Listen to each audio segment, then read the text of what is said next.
Gentlemen, welcome to Factorio episode 4. In today's episode, we get a lot done, and it was actually very fun this time around. We get advanced oil processing set up. I forgot to unpause my recordings a couple of times, and honestly, thinking about it right now, it doesn't really matter at this point from how I explain things. So it's all good. It's all good. We're fine. Then we also make a tank, which is fucking awesome to use against the biters. They didn't see it coming, and it's amazing. We'll get more to that later. And then we also get purple science up and running. Purple. Shut up, it's my favorite color. And a fun little fact, the last portion of this footage was taken live on my Twitch. So if you want to see more of me, consider going to the link below and dropping a follow. I am so close to reaching affiliate and obtaining my sub button, so please help me reach that goal. That would be amazing. Alrighty, let's get started from the top, shall we? The main goal right now is getting advanced oil processing set up. I need this for 3 very important liquids. Number 1, petroleum.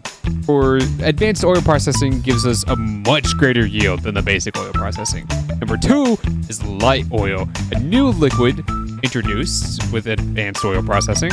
And it is the most efficient oil for both the flamethrower turrets and making fuel for vehicles.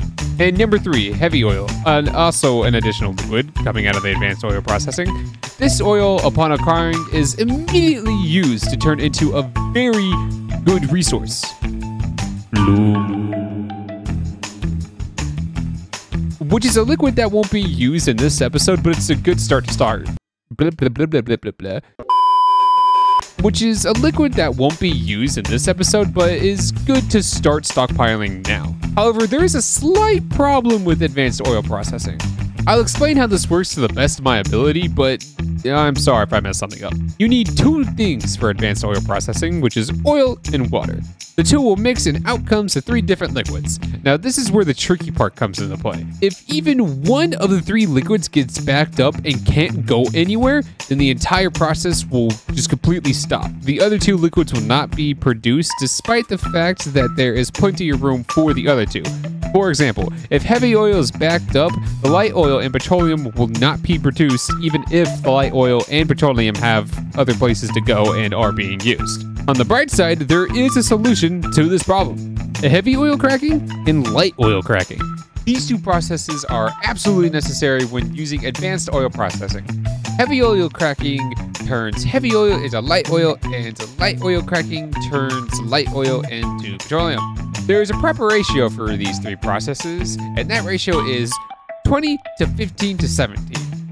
20 oil refineries doing advanced oil processing, 5 chemical plants doing heavy oil cracking, and 17 chemical plants doing light oil cracking.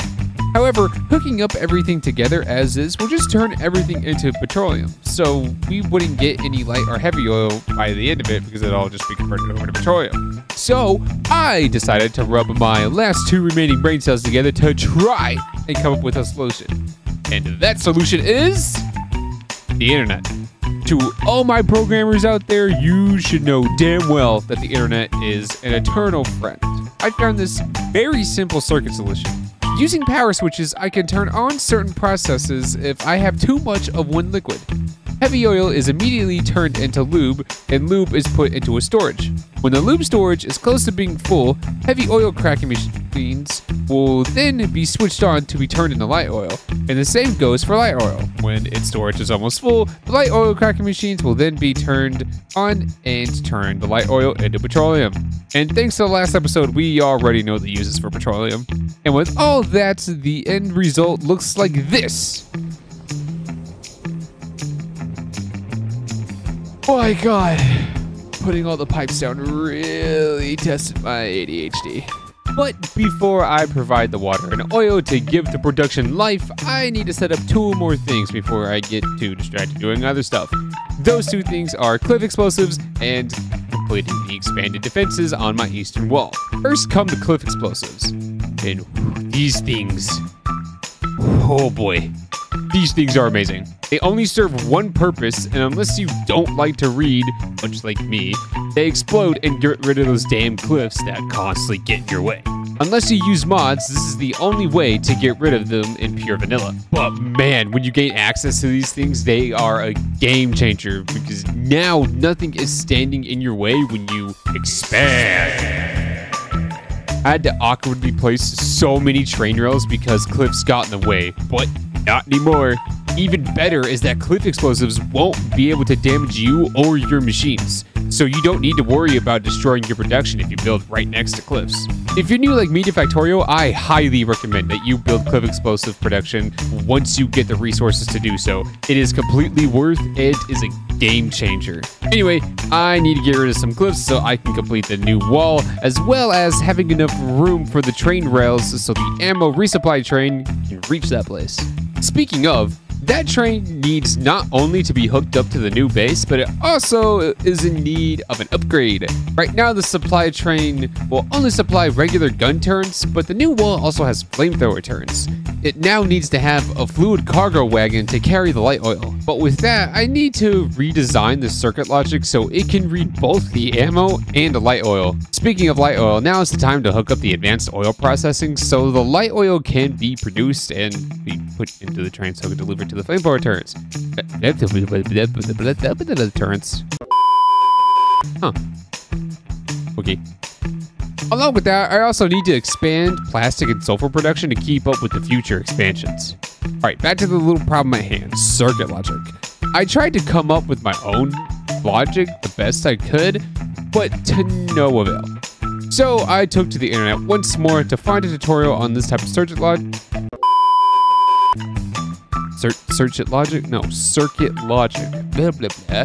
Luckily, I came across this one YouTuber called Catherine Sky, a lovely person with a very soothing voice who made a tutorial about outpost resupply trains.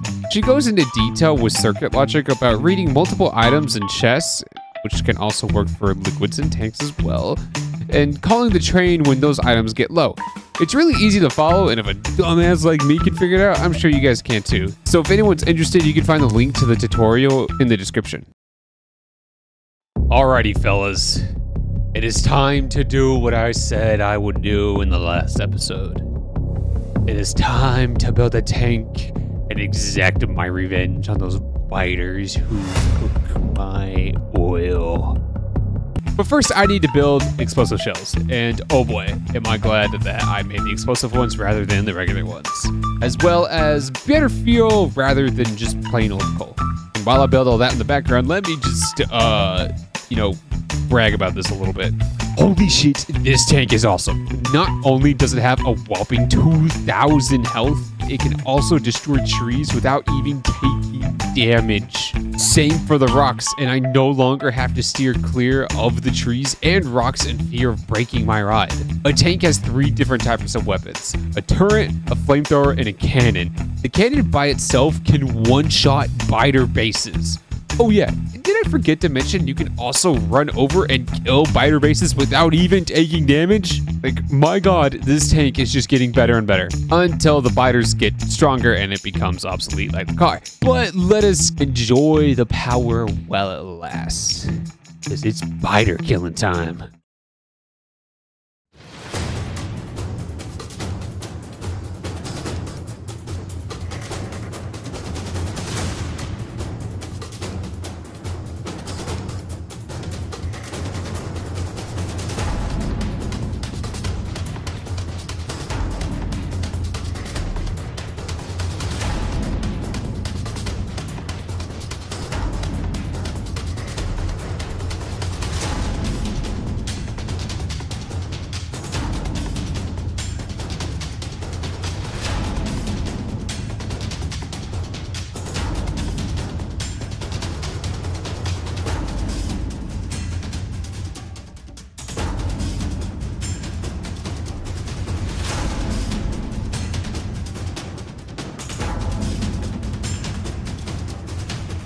Oh man, that felt good.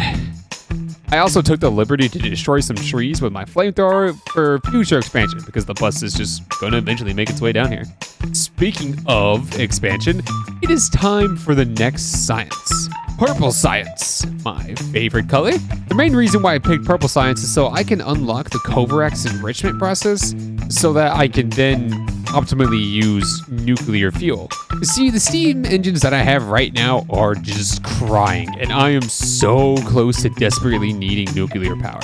Now, I know what you're thinking, why not just use solar panels? And I do have a good reason for why I don't use solar panels. There's an achievement for beating the game without building a single solar panel, and I want the achievement. So until I beat the game, it's gonna be no solar from me. Now then, Purple Science needs 3 items: electric furnaces, tier 1 production modules, and train rails. As per usual, we are aiming for the 60 science a minute, so we need enough production to support those 3 items and feed 10 assemblers worth of Purple Science. Before that though, I need to expand red circuit production because what I have now is nowhere near enough to satisfy the production of both electric furnaces and tier 1 production modules. And while I was quadrupling the production, I decided to set up substation production, which is infinitely better than the medium power poles I've been using up to this point. I wanted to set up 3 assemblers making substations, but when I hooked it up, I decided to look at the numbers through the Factorio calculator online, and to my surprise, I needed 180 assemblers worth of red circuits to satisfy those 3 assemblers making substations. So I immediately took it all down and settled with just 1 assembler making substations. Now with all that out of the way and the red circuits expanded, I can focus on making Purple Science. And in all honesty, I really didn't have a hard time putting this together. The beltwork gave me a little bit of trouble, but I was able to set it up pretty easily. And because of that, the Purple Science is a flowing and the Kovarex enrichment process is a researching. And while the science is being produced though, I noticed that my steel production was falling behind big time. Luckily, I have electric furnaces now, so all I need to do is worry about belting the iron over to the new smelting setup that I'll make on the next episode. Thank you so much for watching, and if you made it to the end here, I would please encourage you to like, sub, and comment. This series has honestly been really fun for me, and well, I honestly think I'm almost done beating this game. Yellow science is all I really need, and once I got yellow science, there's nothing really stopping me from researching the rocket and upgrading the productions to, you know, beat the game. And if you truly want to see more from me, you can go visit my Twitch, link down in the description, because the rest of this is going to be streamed on there. Now, it will be eventually edited and turned into a video and posted on here on YouTube, but if you want to see more faster, then go down to my Twitch, give it a follow. I'm almost to affiliate. We can get that sub button. It'll be awesome. We'll start doing other things. And there will be more games to be put on this channel as well. I just don't really know just yet. How about this? If you want to see me play any other games, just leave a comment down below and then I'll give it some thought. Other than that, I hope you all have a beautiful rest of the day, and I'll be seeing you all in the next video. Bye-bye.